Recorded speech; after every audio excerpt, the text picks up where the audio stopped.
La vida es una ironía, pero lo que no es una ironía es este rinconcito de historia que tenemos. Ya lo titulamos. ¿Tenemos nombre? Ya está, ya lo estrenamos nombre. El rinconcito de historia en La Voz en este momento, y le damos la bienvenida a nuestro especialista histórico. Y al que venga a discutir que no es especialista, los peleamos acá. Bienvenido a nuestro queridísimo Fabián Rivero. ¿Qué tal, Fabián? ¿Cómo estás? Hola, buenas tardes. Llegó la momia, diría el texto. ¿Cómo andan? ¿Todo bien? Bien, bien, con frío. No, para nada. Para nada. Una Claro, semana él es deportista. recontra. Claro, él viene. No, igual, hoy no vine caminando, no daba para venir caminando porque se me escracha la nariz, te juro. Aunque ando con el tapaboca, pero tengo la nariz tan grande que no me entra en el tapaboca. Así que bueno. ¿Cómo están? Bien, estudiando. ¿Estudiando? Porque me tiran temas y estudio, pero me parece que el examen va por otro lado. El examen va para Estoy re la alumna de Chajarí. Claro, la alumna Lorenzato. Sí. Bueno, primero saludar a toda la gente que se enganchó con el blog. Hay un montón de gente que está escribiendo, que me escribe en forma personal, que me dice, ¿de qué vas a hablar?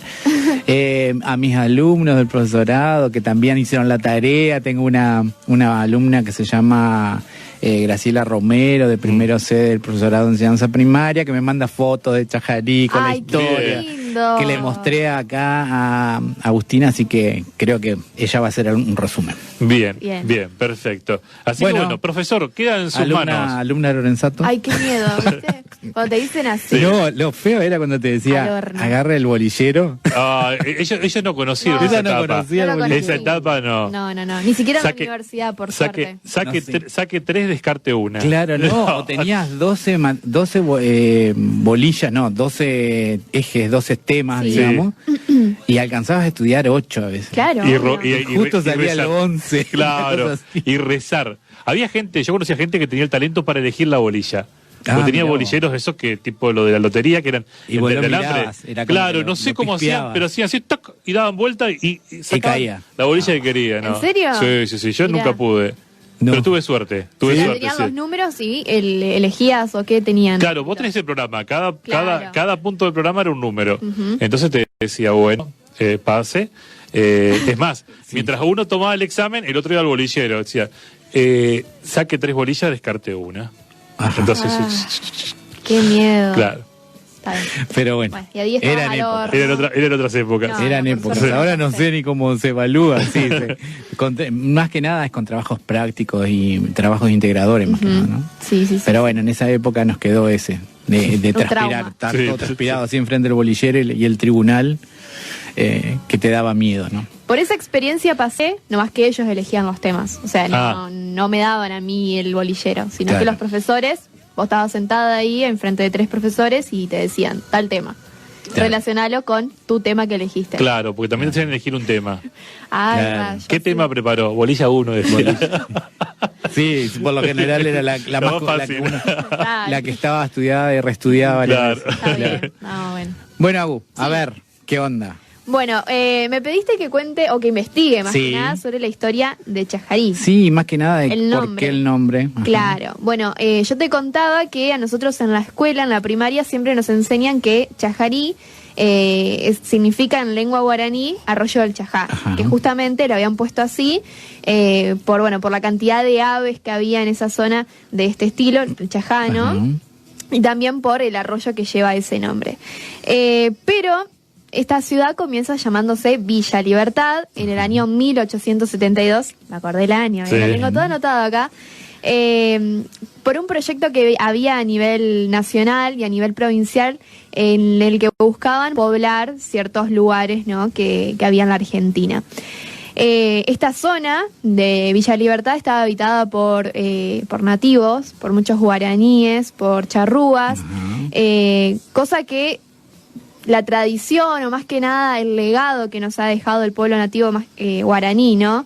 Que se ve, por ejemplo, en nombres de escuelas, en nombres de calles, de barrios. Creo que es muy importante esa parte de la historia ahí en Chajarí. Bueno, en 1872 entonces se funda en la costa del río Uruguay Villa Libertad y en la costa del río Paraná Villa Hernandarias era, Villa ¿no? Que usted me Claro, había que contado. casi la misma fecha, ¿o no? La misma fecha. misma fecha. Se decretó en los dos lados, se decretó la fundación en los dos lados. Perfecto. Claro. Y yo que meto la cuchara que no tiene nada que ver. Sí. Él es de Hernandaria. Sí. No, porque él un día me trajo la historia de Chajarí y todo por el día de Chajarí. Qué Bueno, bueno. en 1876 es cuando comienzan a llegar los primeros inmigrantes provenientes de Italia, que los había ido a buscar Pablo Estampa, con el fin justamente de buscar gente que venga a trabajar en las tierras que en ese momento estaban en Villa Libertad, ¿no? Así que en 1876 llegan 38 familias, que son las que comienzan a trabajar la tierra. Al principio no les va muy bien con la cosecha y eso, pero tenían un gran apoyo por parte del gobierno municipal, el gobierno provincial, porque querían que estas tierras sean habitadas y explotadas a nivel agrícola, ¿no? De hecho, Chajarí es uno de los primeros experimentos a nivel agrícola y de asentamiento de erradicación de inmigrantes. Así que es muy importante como proyecto nacional la fundación de estas dos villas, ¿no? Y de Villa Libertad particularmente. Bueno, en 1889 se elige el primer gobierno municipal, donde sale electo José Campodónico. Este nombre es el que lleva la Escuela Agrotécnica en la actualidad. Así que vemos como diversos nombres van quedando y tienen que ver con la historia, ¿no? Sí, Obviamente. de hecho, yo le contaba a Mariano, porque en el momento cuando se cumplen los años de Chajarí, que es el 28 de mayo, ¿no? El aniversario de fundación, a mí me gusta siempre revisar la historia, ver qué videos nuevos hay publicados de los diferentes historiadores. Más que nada porque, por suerte, la historia de Chajarí está contada en diversos libros de Barín. Hay documentos. Claro, que ese es el profesor que ha documentado todo eso, ¿no? Y bueno, y le contaba que, de hecho, las calles principales de Chajarí llevan fechas patrias por un proyecto que tenía que ver con nacionalizar a estos inmigrantes que venían, ¿no? Entonces tenemos, por ejemplo, la calle 9 de julio, 25 de mayo... Todas esas calles principales que tenían que ver justamente con reivindicar. Con nuestra historia, digamos. Claro, totalmente. ¿Y los inmigrantes de origen? Italianos. En su mayoría es Italianos. ¿De qué zona? Sí. Ay, me mataste. Italia no es muy grande. De la bota, decirle. Los italianos del norte fueron los que... O sea, los pudientes eran los que estuvieron en aquella zona. Claro. A diferencia de acá que... Sí, venían de todos lados. Sí, los sicilianos. Los napolitanos, sicilianos. Sí, tal cual. Hoy es el aniversario también de Villa San José, ¿no? Sí. Que la Villa San José también fue una villa que se programó traer gente de el cantón de Valais, ¿no? Sí. Los francos suizos serían. También. Entonces, fue como que iban sectorizando la provincia, decir, bueno, acá van a venir a parar estos, acá van a venir a parar los que vienen del norte de Italia, como decía él.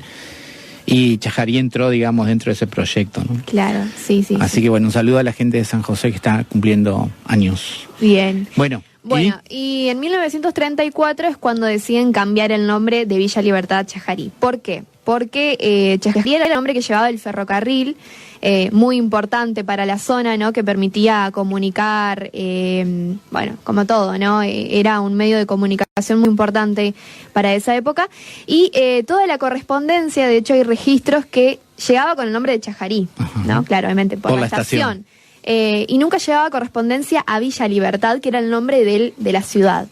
Entonces se decide cambiar el nombre a Chajarí, claro, puesto que todos llamaban así a la ciudad, ¿no? Incluso los que pasaban era Chajarí, no era Villa Libertad. Y de ahí es como nace el nombre Chajarí. Bueno, muchísimos pueblos del interior de la provincia, inclusive de Corrientes, tenían esa dificultad, ¿no? La estación llevaba un nombre y la localidad llevaba otro nombre. Y normalmente quedaron registrados con el nombre de la estación. Pasa con el caso, por ejemplo, de Solari, que hay una estación que es Solari y el pueblo se llama Mariano Loza, ¿no? Que es entre Cursucuatiá y Mercedes, en Corrientes, por ejemplo. Y todo el mundo conoce al pueblo por Solari. Claro. y no por Mariano Loza, que es el nombre del pueblo en general. Así que bueno, y ahí le quedó Chajarí. Y ahí le quedó Chajarí. Bueno, y a los que viven en Chajarí, ¿cómo le dicen? Chajarienses. Chajarienses. Porque hay mucha gente que nos dice chajaricense. Chajaricero te dicen. Sí. Claro, chajariceros. No, chajarienses es el gerundio, ¿no? Gentilicio. Gentilicio, perdón. Bien. De nuestra ciudad. Pero bueno, hay mucha historia en nuestra ciudad. De hecho, veía imágenes que no había visto, encontré imágenes que no había visto de la ciudad de ese momento, edificios que hasta el día de hoy siguen intactos, se mantienen, como por ejemplo todo lo que tiene que ver con el Banco Nación, esa esquina de calle Belgrano y Sarmiento, que Sarmiento fue la calle que constituyó el centro o el primer centro de la ciudad, donde estaban ubicados los edificios más importantes, ¿no? de la ciudad o de la Villa Libertad. Así que bueno, muchísima historia tiene esta ciudad que quizás después vamos a ir descubriendo. Está bueno que te metiste a investigar sí, y te llegó a tus orígenes en el fondo, ¿no? Sí. Y viste que por lo general los edificios más importantes estaban cercanos a la estación, porque todo pasaba por el ferrocarril en ese momento. Sí. Bien, vamos a la clase de hoy. Bien. A ver. Ajá. ¿Qué pasó? Hoy ¿Qué el pasó? Principito. ¿Qué pasó el lunes? ¿Qué pasó el lunes? Se cumplieron 120 años Muy del bien, natalicio muy bien. de Antoine de Saint-Exupéry. Antoine nosotros le decíamos Saint-Ex. Mucha gente le dice Saint-Ex y otros le dicen Ace. Ace. Ajá, y es más lindo. Claro. Queda como O Ace por Antoine Saint-Exupéry, ¿no? O directamente el aviador. El aviador también. Bueno, más que nada yo puse el Principito en Concordia porque la relación que nosotros tenemos es justamente ese monumento al Principito que está en el Parque San Carlos. Sí. ¿no? Hay muchísima gente, no debe tener ni idea por qué está ese monumento ahí. Y la idea es darle un poco de datos a esa gente. El monumento al Principito se instala ahí en el año 1995 porque llegó a San Carlos una escuela con una docente que traía a sus alumnos de 4º grado de la Escuela República de Entre Ríos de Paraná, para mostrarle el lugar donde había estado el autor del Principito y donde se había inspirado para escribir ese libro. Ella le hizo leer el libro, le hizo todo un trabajo anterior, lo trajo a San Carlos, y cuando bajan los chicos en San Carlos, todos los chicos entraron a las ruinas, miraban, hasta que en un momento se cansaron de mirar y la seño estaba fascinada contándole todo. Y uno hizo la pregunta. Y le dice, seño, sí, viste cómo son los chicos de ahora. Seño dice, ¿dónde está el monumento al Principito? Y la seño se cayó de espalda. Dijo, no hay monumento al Principito. Entonces los chicos le dijeron, pero ¿cómo no va a haber? Tanto nos habló usted de que acá se inspiró el autor, que el aviador que había llegado, qué sé yo. Entonces la seño se quedó pensando y dice, bueno, para cuando volvían del viaje tenían un trabajo pendiente. Así que cuando volvieron a Paraná, dice que hicieron un concurso de bocetos de monumentos y dentro de la idea ya estaba, ¿no? Ya había aprendido, salió cómo iba a ser el posible monumento al Principito. Eligieron el boceto de cómo iba a ser el monumento y empezaron a pensar cómo hacemos ahora para que esto se lleve a la realidad, ¿no? Así que bueno, la directora del colegio era amiga de Amanda Mayor. Amanda Mayor fue la escultora que lo hizo. Así que la llamó a Amanda Mayor y le dijo, mirá, tenemos un proyecto con 4º grado para hacer un monumento en San Carlos, en Concordia, pero necesitamos de tu mano de obra. Claro. Entonces Amanda Mayor dijo, bueno, si ustedes consiguen los materiales, yo voy a poner mi mano de obra. Así que los chicos pusieron la idea, Amanda Mayor puso la mano de obra y la directora le mandó una carta a la Municipalidad de Concordia. En ese momento estaba el papá de nuestro exintendente, ¿no? Sí. Juan Carlos Cresto, en realidad, que estaba en ese momento en la Intendencia, y automáticamente le dijo que sí y le otorgó todos los materiales. Así que Amanda Mayor vino y en 3 días lo armó al monumento, y el día que lo inauguraron, que fue el 7 de diciembre del 95, apareció una combi con todos los chicos de 4º grado que vinieron a inaugurar su monumento al Principito. Así que son todos los chicos que aparecen en una placa a los pies del monumento al Principito, que son los padrinos de la obra, ¿no? Qué lindo. Esa es la historia del monumento. Del monumento. ¿Qué pasó? ¿Por qué está ahí el monumento? Justamente porque Antoine Saint-Exupéry tuvo una conexión con nuestra localidad allá por el año 1929, principio del año 30. Él Era francés, como todos saben, había nacido en Lyon en 1900, tenía 29 años en ese momento, pero había sido contratado por la aeroposta francesa que estaba instalándose en Buenos Aires para crear la aeroposta argentina. Claro. Aeroposta era justamente esto de, con aviones pequeños, trasladar correo. ¿Cuál era el objetivo? Ganarle a la velocidad del tren, que en ese momento era furor. Así que con el correo aeropostal, ellos tenían que ganarle al tren para que el correo llegara más rápido. Y así fue que se instala la aeroposta en Buenos Aires y empezó a extender sus líneas. Y a él lo mandaron y lo contrataron justamente para que venga a Buenos Aires, como era un excelente aviador, para que haga los vuelos de reconocimiento y vaya de alguna forma trazando esas líneas aéreas que nos iban a dar de alguna forma las líneas aéreas comerciales que tenemos hoy en día. O sea que la mayoría de ese tejido de líneas que tenemos aerocomerciales hoy por donde pasan los vuelos que van a las distintas ciudades de nuestro país y que tienen vuelos internacionales, son líneas creadas por Antoine Saint-Exupéry en esos 15 meses que estuvo en la Argentina. Es importante destacar eso porque, como pasa con muchas personalidades de la historia, todo lo reducen a un hecho, nada más. Por ejemplo, nosotros nos une con Exupéry su llegada a Concordia, fortuita, se puede decir, y donde tenemos que afirmar que se inspiró, porque todo apunta que aquí se inspiró el Principito. Pero al mismo tiempo, él tenía su oficio y con su oficio también dejó su huella en toda la Argentina. En toda la Argentina. En toda Sudamérica, mejor dicho. Conectó ciudades que eran remotas, que hoy por hoy lo reconocen y que forman parte de esas escalas donde él estuvo. Sí. Y cuando pasó por acá, no era Concordia la posta, no era Concordia el lugar donde tenía que parar. Claro. Él tenía que parar en Monte Caseros, que es una localidad de Corrientes que queda a 179 kilómetros al norte de acá. Pero no sabemos si fue por la curiosidad, no sabemos si fue porque tuvo un desperfecto mecánico en la avioneta, pero él dio vueltas arriba de lo que es hoy el Parque San Carlos y encontró un llano, decimos nosotros, que es ahí donde está el Donovan Polo Club de Concordia. Exactamente. Que no tenía ningún tipo de vegetación. Ahora hay eucaliptus, que ahí tenemos que recordar que el eucaliptus no es autóctono, claro, fue plantado en ese lugar. Y entonces él baja en ese campo que aparentemente era un llano con todas las condiciones para poder aterrizar con su avioneta. El gran impedimento fue que ese llano no era tan llano. Claro. Estaba lleno de vizcacheras y que cuando aterriza una de sus ruedas se traba en una vizcachera y se le rompe el eje de la avioneta. Y eso hace que él se tenga que quedar en Concordia y tenga que buscar un mecánico para que le solucione el inconveniente y un lugar donde quedarse. Obviamente.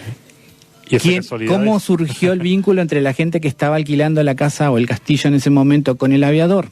Lo ven que la avioneta empezó a dar vuelta arriba, siguieron con la mirada a la avioneta donde fue a parar, y cuando se perdió entre el monte o el bosque de Selva en Galería y aterrizan allá en el campo del Donovan, le ensillan los caballos a las dos nenas del matrimonio, que eran Eda y Susan Fuchbalón, el matrimonio eran los Fuchbalón, y lo van a auxiliar al aviador. Las dos nenas a caballos van a ver qué había pasado con este aviador y quién era ese aviador.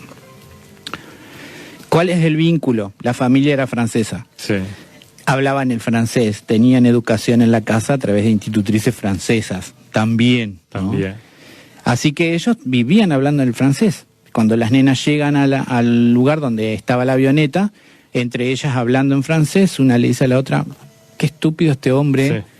¿Cómo no se da cuenta que iba a aterrizar en un campo lleno de vizcacheras? Entonces Antoine, francés también, entiende automáticamente qué es lo que están hablando ellas, digamos, a voz baja, y le contesta, ¿no? Le dice, no, lo que pasa es que desde el cielo no se ven los huecos en la tierra, le dice él. Entonces ese fue el primer contacto. Automáticamente las nenas se vienen a la casa, le informan a los padres que el aviador había tenido un aterrizaje accidentado, y los padres en su auto, digamos, lo van a buscar al aviador. Ahí dan una vueltita en el camino, se van hasta el Donovan Polo Club y lo traen. Y eso está contado en un libro. Sí. Él, en Tierra de Hombres, en el capítulo número 5, que lo titula Oasis, él cuenta cuando cae en un campo entrerriano y que nunca iba a pensar que iba a vivir un cuento de hadas, dice en esa parada, y que lo que le llama mucho la atención es cuando lo van a buscar, cuando viene entrando a San Carlos, cómo era la fisonomía del terreno, dice él, que son todas esas lomadas, y lo más impactante, descubrir entre las sombras de la arboleda una casa que parecía un monasterio que estaba cargada de historias y de leyendas, dice él, ¿no? Y es el lugar que le dio de alguna forma el alojamiento, gracias a esta familia, que lo atienden muy bien, lo hacen sentir como en su casa, hablaban el mismo idioma, comían las mismas comidas, así que él se sintió como que estaba en Francia, pero en Argentina. Y lo que más le llamó la atención es que esta familia no era una familia convencional, era una familia que estaba viviendo en el medio de un campo y que tenía costumbres raras para lo que sería una familia normal en ese momento. ¿Y cuáles eran esas costumbres? En vez de tener un perro como animal doméstico en la casa, habían domesticado un zorro, por ejemplo.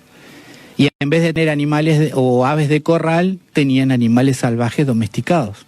Tenían un serpentario en la casa, sí. Tenían hurones, tenían mangostas, tenían un mono, tenían abejas y ovejas.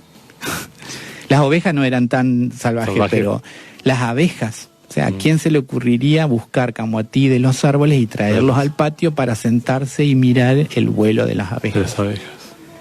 Eran características que él no había encontrado en ninguna familia y menos en criaturas, sí. En niños. Y estas dos nenas, a las cuales él llamó las princesitas argentinas, le enseñaron a sentarse y a no mirar. Él dijo que él no aprendió a mirar, aprendió a contemplar. Las nenas les enseñaron a contemplar. Y que cuando uno contempla y no simplemente mira, dice que uno descubre la esencia de las cosas. Y por ahí viene lo del tema de que lo esencial es invisible a los ojos, ¿no? Que uno tiene que detectar la energía de las cosas para poder encontrarle la esencia.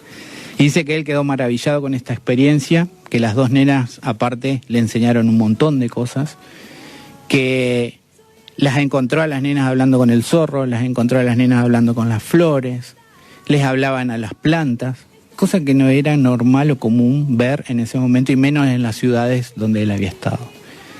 Él se enamoró del lugar, se enamoró de esta familia, siempre los recordó, y lo primero que hizo cuando se volvió a Francia y empezó a escribir, porque cuando él estuvo acá no era reconocido como escritor, si bien había tenido ya algunas obras escritas pero no editadas, como por ejemplo Correo del Sur, el otro era... Bueno, sé que hay otro Vuelo Nocturno. Vuelo Nocturno. Y después escribe Tierra de Hombres. Y en ese libro Tierra de Hombres, en el capítulo número 5, pone que la estadía de él acá, en esta experiencia vivida en Concordia, y la iba a llamar Las Princesitas Argentinas, porque él a las nenas le decía Las Princesitas Argentinas. Pero en un momento se dio cuenta de que ese libro tenía tantas historias de desierto, que la historia de San Carlos era diferente al resto de las historias, entonces le puso Oasis, como un oasis en tantas historias de desierto, ¿no? Y ahí le quedó el nombre. Pero originalmente se iba a llamar Las Princesitas Argentinas. Qué loco. Así que bueno, ese es el vínculo. Y nosotros decimos que gracias a que Saint-Exupéry estuvo acá, en forma accidental o no, nosotros a veces decimos que las casualidades no existen, que él tuvo que venir, tuvo que pasar y conocer esta familia. Y nos tuvo que dejar esta historia, ¿no?, que hoy estamos contando. Y nosotros decimos que esta historia es la llave que nos permite que todo el mundo venga y abra la puerta y nos conozca. Sí. Porque si vinieran por la historia nada más que del castillo, no sería tan importante, ¿no? El personaje más destacado que tuvo el castillo de San Carlos como visitante fue Antoine. Y Antoine es el que a nivel mundial nos hace reconocidos, teniendo en cuenta que el castillo fue el lugar que le dio alojamiento, ¿no? Qué loco. Sabés que en el año 1999, esto lo hago como una anécdota para cerrar, hay un autor que a mí me encanta, que es Richard Bach, que es el autor de Juan Salvador Gaviota, gran admirador. ¿Estuviste? De Antoine Saint-Exupéry. Estaba paseando por San Carlos cuando digo, che, este es Richard Bach. Richard Bach. No, ¿qué va a ser Richard Bach? en Concordia, y sí, tengo la firmita de él con él. Qué bueno. Con la gaviotita. Bueno, a mí me tocó preparar un poco también desde el ceremonial toda la preparatoria de la llegada de Richard Bach. Y es re cómico, porque Richard Bach había sido invitado a la Feria del Libro en Buenos Aires. Sí. Cuando bajan del avión, lo primero que le dice al protocolo de Nación, seguramente, le dijo, bueno, le damos la bienvenida a la Argentina. Dice, yo quiero conocer el oasis de Saint-Exupéry. Y todos empezaron a preguntar, ¿qué dice? ¿Dónde está? ¿Qué habla? Y del ceremonial nacional llamaron al ceremonial provincial porque le dijeron que era en Entre Ríos el lugar. Sí. Y del ceremonial provincial llamaron acá. Y de acá le tuvimos que armar toda el recorrido. Sí, la recepción. Claro. Porque él quería llegar en el avión al aeropuerto, al aeroparque nuestro. Sí. Lo esperaron en una avioneta que era una réplica de una avioneta que había usado Saint-Exupéry cuando anduvo por acá. Los trajeron y le hicieron sobrevolar San Carlos para que vea cómo lo vio a San Carlos desde el aire Saint-Exupéry. Y después lo trajeron en una comitiva al castillo y le hicieron toda una recepción en el castillo. Sí. Él se bancó todo esto protocolar, pero lo que pidió fue 15 minutos para estar solo. Sí. Entonces terminó todo, dijo, ¿está todo? Sí, bueno, ahora me voy solo. Se fue a caminar solo porque el evento más importante iba a ser en el Hotel San Carlos, así que se fue del castillo caminando, solo, sin ningún tipo de comitiva, hasta el hotel. Y nosotros pensamos que fue más que nada para tomar contacto con el lugar y para detectar la magia que supuestamente el lugar tiene. La verdad es que nos pasamos 5 minutos, pero no importa, no importa. Fabián, una vez más, un agradecimiento enorme. Ya estamos preparándonos. Sí. A mí me gusta mirar a Agustina porque Agustina queda embobada. ¿Sí? Cuando Agustina está callada es porque le interesa el tema. Cuando la hacemos callar es... Claro. Es porque me interesa el tema. Ya para el jueves que viene estamos ansiosos. Me parece que vamos a tener que agregar una entrada más. Una entrada. Sí. Bueno, bien. Nos vamos al servicio informativo de la radio, entonces, no, ¿qué? ¿Seguimos? ¿Qué pasa? Jueves y viernes feriado. La semana que viene. Bueno, adelantemos. Sí, adelantamos, lo hacemos un miércoles, qué sé yo. Bueno. Pero no nos podemos quedar sin nuestro rinconcito de historia aquí en Cómplices. Rinconcitos de historia. Muchísimas gracias, estimado Fabián. Y bueno, nos encontramos el día que se preste la semana que viene. Bien.